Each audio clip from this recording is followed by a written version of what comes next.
Il nous paraît maintenant évident que la commémoration de la naissance du prophète Mohammed est un acte permis qui ne contredit pas la charia et que cette innovation se classe parmi les bonnes innovations.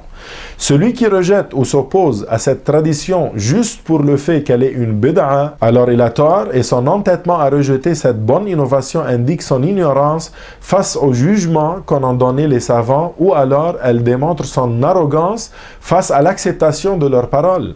Il paraît clairement pour celui qui recherche la vérité que la commémoration de la naissance du prophète Mohammed ne compte pas parmi les mauvaises innovations. Alors, chers frères et sœurs, remplis d'amour au prophète, sallallahu alayhi wa sallam, faites partie des millions de musulmans qui fêtent joyeusement cette occasion en faisant l'éloge de la meilleure des créatures à travers leurs chants, leurs poèmes et leurs célébrations.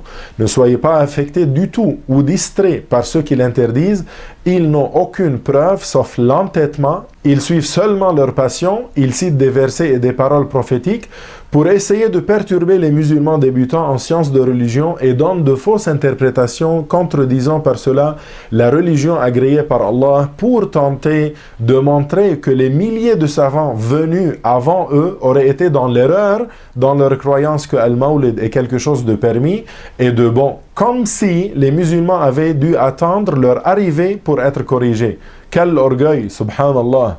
Puis, soyez certains que malgré tous les efforts qu'ils feront, l'argent qu'ils investiront et le temps qu'ils perdront à tenter de convaincre certains gens, ils ne pourront jamais arracher l'amour que les croyants sincères ont pour le bien-aimé Muhammad sallallahu alayhi wa sallam. Ils ne récolteront de leurs tentatives que la déception, incha'Allah.